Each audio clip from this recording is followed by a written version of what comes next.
실제로 환자분들을 만나보면 이렇게 위산이 역류해서 식도염이 생기는 경우는 그렇게 많지 않습니다. 이런 종류의 약은 장기 복용하는 것을 피하시는 것이 좋습니다. 웬만하면 용서하는 습관 가지시면 좋습니다.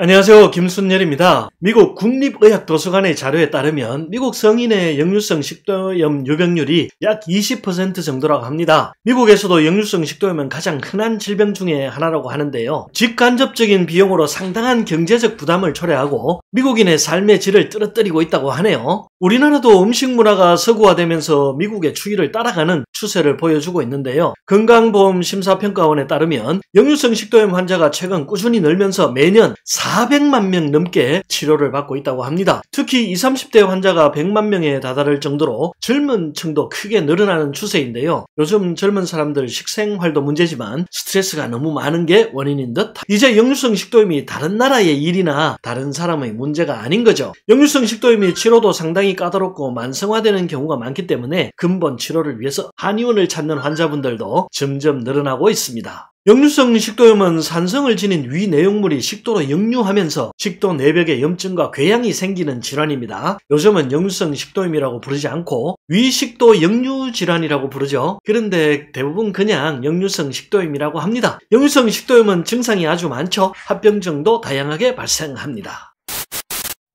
역류성 식도염의 주요 원인은 야식을 많이 하거나 음주, 흡연 등으로 알려져 있습니다. 그런데 말입니다. 주로 성인들에게만 나타난다고 알려져 있던 이 역류성 식도염이 최근에는 학습 스트레스와 인스턴트 음식, 기름진 음식을 선호하는 식습관 때문에 소아청소년에게까지도 폭넓게 발병하고 있다고 하네요. 심각한 일이 아닐 수 없습니다. 2019년 대한소아소화기 영양학회지에 실린 연구에 따르면 현재 소아청소년의 위식도 역류 질환의 유병률이 약 30%나 된다고 합니다. 아이들의 역류성 식도염은 자칫 방치할 경우에 체중 감소와 함께 구토나 토혈 등 증상까지 나타날 수 있고 성장 부진이나 학습 능력 감소까지 이어질 수 있죠. 그래서 어른 못지않은 관심과 관리가 꼭 필요합니다.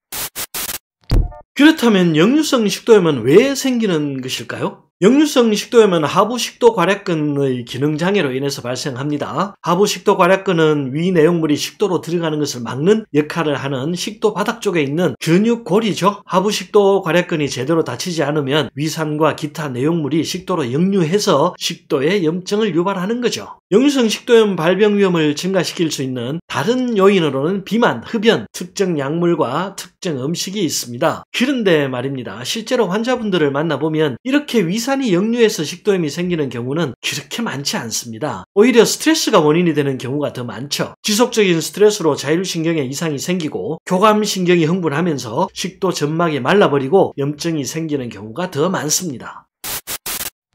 역류성 식도염의 가장 흔한 증상은 속쓰림입니다. 가슴 부위가 타는 듯하다고 하죠. 다른 증상으로는 음식물을 삼키기 어렵거나 음식이나 액체가 역류하거나 입안에 신맛이 느껴진다고 합니다. 그런데 말입니다. 이런 증상들은 모두 위산이 역류할 때 나타나는 증상이죠. 원인이 자율신경일 때는 이런 증상이 많이 나타나지 않습니다. 오히려 목의 이물감이 더 많이 나타나는데요. 뭔가가 목에 걸려있는 불편한 느낌이 있다고 합니다. 그래서 그것을 뱉어내려고 기침을 하지만 잘 빠져나오지 않죠. 한방에서 말하는 매획기 증상과 거의 유사합니다. 이 경우에는 위산을 제거하는 치료가 잘 듣지를 않죠. 역류성 식도염이 치료되지 않고 만성화되면 식도 협착이나 출혈, 식도 궤양, 심지어 식도암과 같은 합병증을 유발할 수 있습니다. 그래서 미리미리 치료하는 지혜가 필요하죠.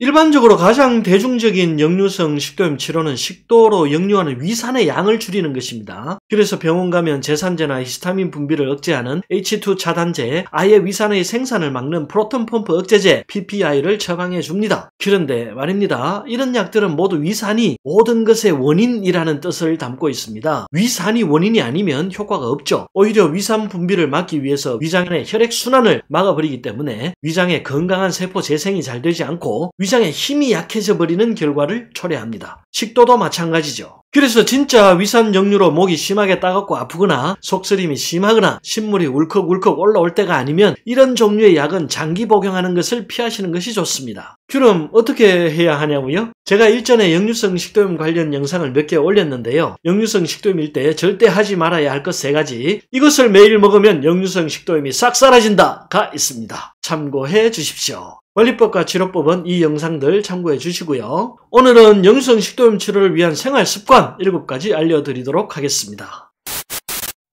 역류성 식도염 치료를 위한 생활습관 첫 번째는 과식을 삼가하고 소량의 식사를 자주 하는 것입니다. 조금씩 자주 나눠 먹는 것이 좋다는 말이죠. 과식은 위와 식도에 과부하를 유발합니다. 그렇다고 야식도 소량씩 자주 하시면 안 됩니다. 야식은 되도록 하지 않는 것이 좋습니다. 역류성 식도염 치료를 위한 생활습관 두 번째는 취침 직전에 음식을 먹거나 식후 바로 눕는 것을 피하는 것입니다. 식사 후에 소파에 누워서 TV를 시청하거나 스마트폰을 보시는 분들 많죠? 저도 그렇게 합니다. 너무 편하죠? 그런데 말입니다. 이것이 역류성 식도염에는 아주 좋지 않습니다. 이재호 서울성모병원 가정의학과 교수팀이 1030명을 대상으로 한 연구에 따르면 식후 2시간 이내 눕는 습관을 가진 사람들은 위염 발생 위험이 59%, 위암 발생의 원인이 되는 위축성 위험이 62%가량 높아진다고 합니다. 식후 바로 눕는 습관은 버리시기를 권합니다.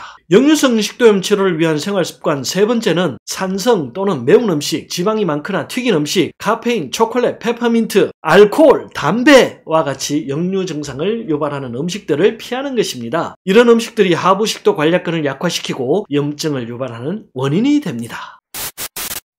역류성 식도염 치료를 위한 생활습관 네 번째는 신체를 압박하고 위장에 부담을 주는 꼭 끼는 옷을 피하는 것입니다. 좀 헐렁하게 옷을 입는 게 좋은 거죠. 신체를 압박하는 옷, 특히 복부를 압박하는 꽉 끼는 옷이 역류성 식도염에 아주 좋지 않습니다. 건강을 위해서는 스타일과 패션을 좀 바꾸시는 것이 좋겠습니다. 역류성 식도염 치료를 위한 생활습관 다섯 번째는 건강한 체중을 유지하도록 노력하는 것입니다. 전정원 강동경희대학교 병원 소화기내과 교수에 따르면 복부 비만이 역류성 식도염 증상이나 식도 선암의 전 단계인 발해식도 발생 위험을 높인다고 합니다. 발해식도는 위장의 장상피화생과 비슷한 것이죠. 만성 염증이 오래된 형태를 말합니다. 역류성 식도염 치료를 위한 생활습관 여섯 번째는 야간 역류를 줄이기 위해서 침대 머리 부분을 15에서 20cm 정도 높여주는 것입니다. 머리 부분을 살짝 높여주는 것이 역류 현상을 완화하는 데 도움이 될 수 있는 거죠. 다만 지나치게 머리 부분을 높이면 수면에 지장을 줄 수 있으니까요. 참고하십시오. 마지막으로 가장 중요한 것이 있습니다. 앞서 말씀드렸듯이 위산의 역류보다 더 역류성 식도염을 유발하는 것이 자율신경의 이상이라고 말씀드렸잖아요. 교감신경이 흥분되면 식도점막이 저절로 말라붙어버립니다. 그래서 염증이 생기고 이물감이 생기는 거죠. 그래서 말입니다. 웬만하면 용서하는 습관 가지시면 좋습니다. 운동도 열심히 하시고요. 스트레스 푸는 데는 운동이 최고입니다. 역류성 식도염을 치료하는 약물도 중요하지만 오늘 전해드린 7가지 습관 생활화하시면 웬만한 약보다 나을 것입니다. 시청자 여러분 모두 건강하게 오래오래 사시기를 기원드립니다.